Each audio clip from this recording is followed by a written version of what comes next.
Assalamualaikum warahmatullahi wabarakatuh. Kami dari kelompok 6 akan mempresentasikan materi tentang writing a business plan. Pada kelompok 6 ini kami beranggotakan, yang pertama ada Yohana Erlin, yang kedua ada saya sendiri, dan yang ketiga ada Anandia Ayu. The business plan. Business plan adalah pernyataan formal atas tujuan berdirinya sebuah bisnis, serta alasan mengapa pendirinya yakin bahwa tujuan tersebut dapat dicapai, serta strategi atau rencana-rencana apa yang akan dilakukan untuk mencapai tujuan tersebut. Di sini terdapat dua alasan utama untuk menulis sebuah business plan, yaitu yang pertama adalah alasan internal, untuk mendorong tim pendiri untuk memikirkan secara sistematis setiap aspek dari bisnis barunya. Yang kedua, alasan eksternal, untuk mengkomunikasikan manfaat dari bisnis baru kepada orang luar seperti investor dan bankir. Siapa yang membaca rencana bisnis dan apa yang mereka cari?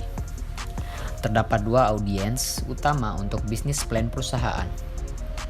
Yang pertama, karyawan perusahaan. Bisnis plan yang jelas dapat mengartikan visi dan misi perusahaan di masa depan. Hal ini sangat penting bagi manajemen dan karyawan.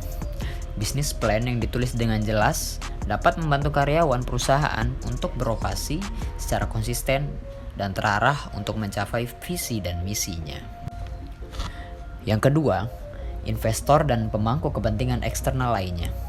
Untuk menarik dukungan dan perhatian dari audiens, maka bisnis plan harus realistis dan tidak mencerminkan kepercayaan diri yang berlebihan oleh perusahaan. Artinya, ide bisnis sebaiknya dapat dijalankan dengan menawarkan keuntungan finansial yang lebih besar bagi calon investor daripada alternatif investasi yang beresiko rendah. Guideline Business Plan.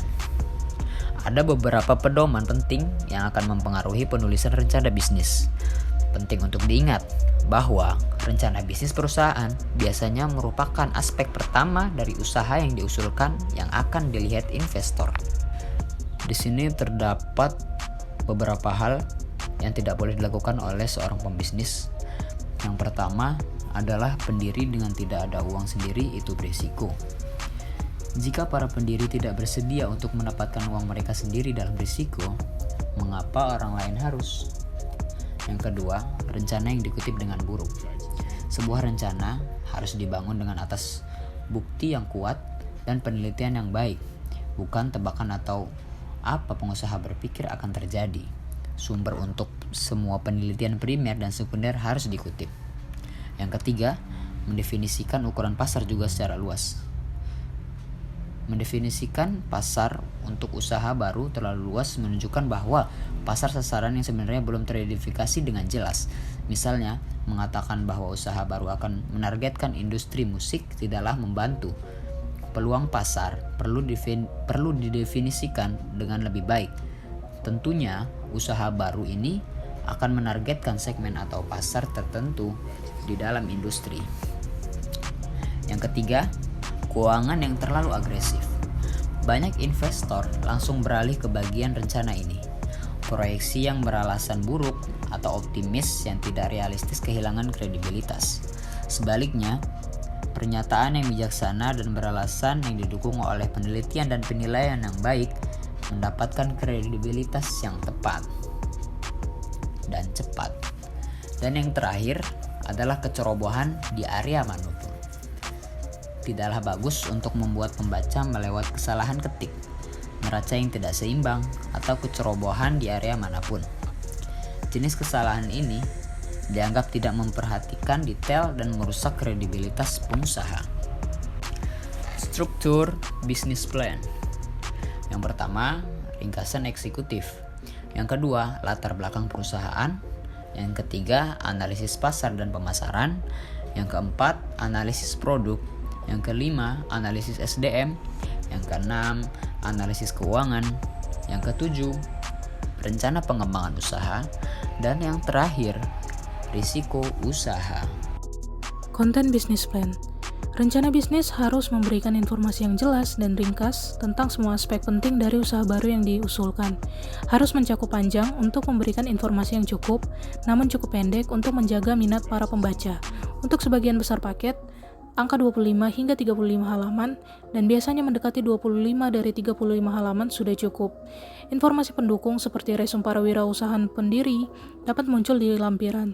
Setelah rencana bisnis selesai, harus ditinjau baik dari ejaan, tata bahasanya, dan untuk memastikan bahwa tidak ada informasi penting yang dihilangkan.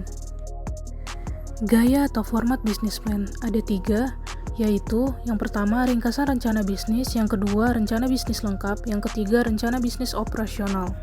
Mengenali elemen rencana bisnis dapat berubah.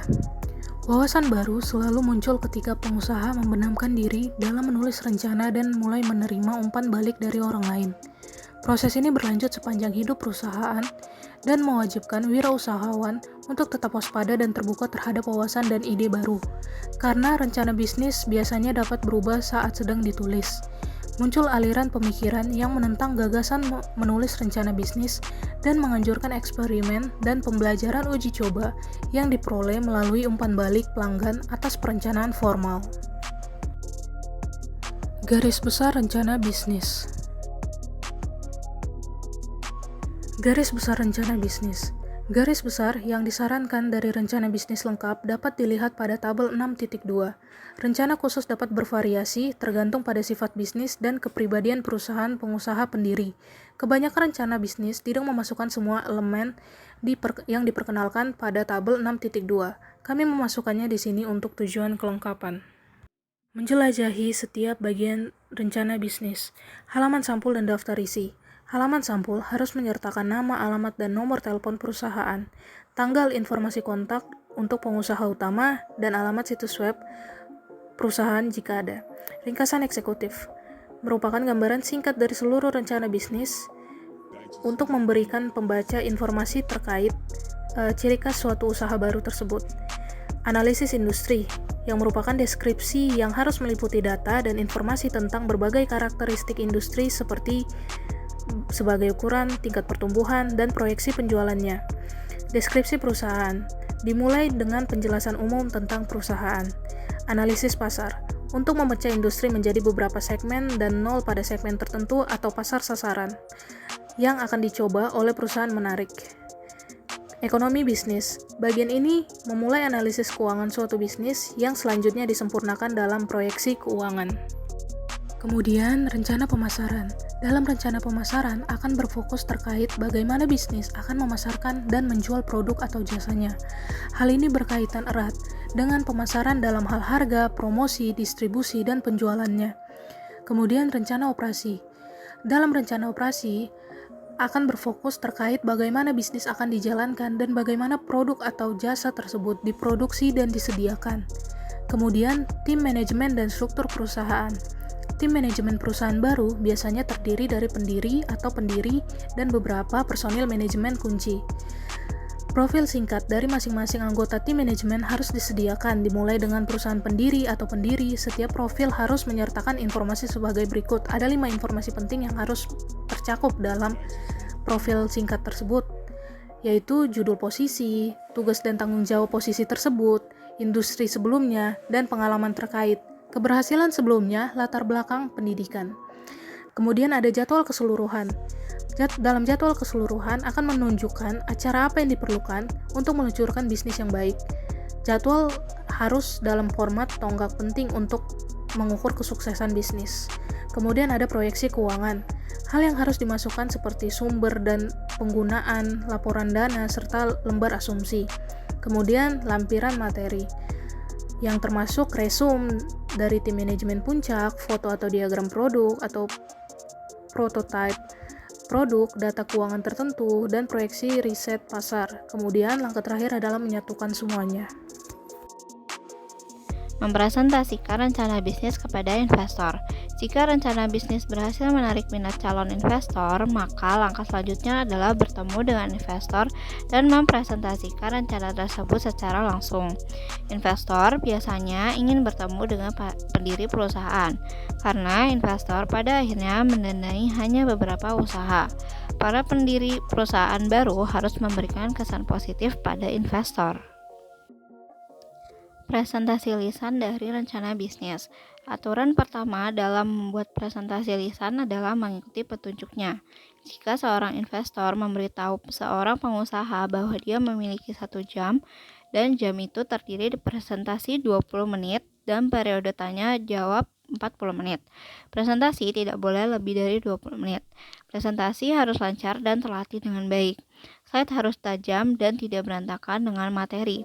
Ketika diminta untuk bertemu dengan investor, pendiri usaha baru harus menyiapkan 1 slide PowerPoint yang akan mengisi slot waktu yang diperbolehkan untuk bagian presentasi awal dari rapat.